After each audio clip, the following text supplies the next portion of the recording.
At Compass, we try and make the recruitment process as straightforward as possible. And so first of all, we would encourage you to pick up the telephone, have a chat with a member of the fostering team who can answer any basic questions that you might have about becoming a foster carer. We'd then look to make a home visit.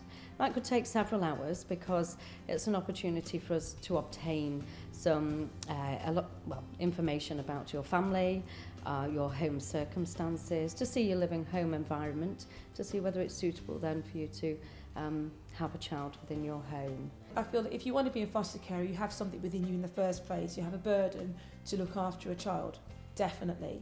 That caring spirit, and then all the obstacles that you may come across, you know, you can deal with them with your family and indeed your social network and the agency themselves. After the initial visit to your home, there will be a decision made as to whether to proceed to the assessment process. If we don't feel it's appropriate to proceed, then we will be honest with you. But if both parties are in agreement and you still wish to go ahead to be a foster carer, then we'll go on to assess. You'll receive a number of visits over the next few months to your home by a qualified social worker who will explore all areas of family life, so looking at your work experience, your home life, home environment, your family and friends and your support network, to get a full picture of what life's been like for you and what life is like now. So we can look then at what kind of young person or what kind of child would be suitable to match with your family. As part of the assessment process, we will require references and various checks to be undertaken, and we would ask you to be honest about any health concerns that you might have or any criminal record. However, I must stress that that does not exclude you from becoming a foster carer. It's just a part of the process, and it'll be something that we'll be able to discuss further with you. You need a detailed assessment because fostering is a very challenging role, and it's important more than anybody for the children, because children who are fostered often have disruptions in their lives, so they move from placement to placement. And if a foster carer is well trained from the start, there is more chance that the children that go to live with them will have a chance of a settled placement, and therefore if they have a settled placement, they have more chance of developing socially, in education, and in their lives in general, really. As part of the assessment process, you would undertake the Skills to Foster course. This is a course which is to prepare you for becoming a foster carer. It can be a very challenging role, but equally it can be extremely rewarding. And we'd like to introduce you during that induction session to current foster carers who will be able to give you a real life idea of what fostering is all about. On the Skills to Foster course, we look at any issues of inappropriate or challenging behaviour displayed by children and young people in care. And obviously this can involve many things. It can involve being aggressive, it can involve truanting from school, poor hygiene, various issues, and we look at coping mechanisms on the course to help you deal with that when you've got children in placement.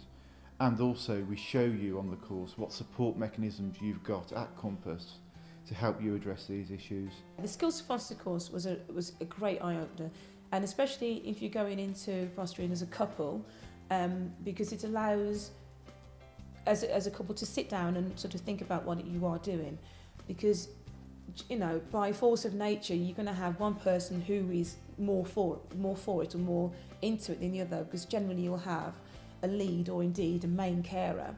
Now, in our household, I am the main carer, my husband supports me. So it was quite interesting and at times quite funny on the course. We had great fun. It was we had a brilliant trainer, one of the social workers, who made it really relaxing and fun for everyone. It was an environment where everyone could learn and didn't feel, you know, that they were being patronised or asking silly questions. It was just completely amazing to learn about yourself as well as fostering a child. The next stage, at the end of the assessment process, it will be your assessor's responsibility to compile a report. That report will be passed to a panel who are a group of professionals and also normally somebody who represents being a looked after child. So they will have had experience of the looked after system and being a foster child themselves. They bring a wealth of experience and knowledge to the assessment process. You will be invited along to panel along with your assessor, and panel will consider your application and the report that's presented to them. At the end of the panel, they will make a decision or a recommendation as to whether you should be approved as a foster carer. That recommendation will then be passed through to the agency decision maker, who will make a decision based on the panel's recommendation. My own experience of fostering has been wonderful. Currently, we foster a child who's 2.5 years old, and she's disabled. She's blind and she has various conditions in terms of severe development delay, for example. Now, we are quite a diverse family. Obviously, we're Afro-Caribbean. My husband is European, and so we are a mixed race family. So when we walk out, we look quite, unusual. Is that you have like almost an advert for Benetton, for example, and also I have a child in a wheelchair. So it's made us socially, acceptable to people to see such a thing going on, for example. I foster a young boy called Will, and I've taught him to swim. I've got him in a football team, I've taken him on a plane, I've took him on a train. He's never done any of these things, go out on bike ride, it's wonderful. But also, at the other side is we've had to address some of his behavioural issues, which have helped him become a more rounded person.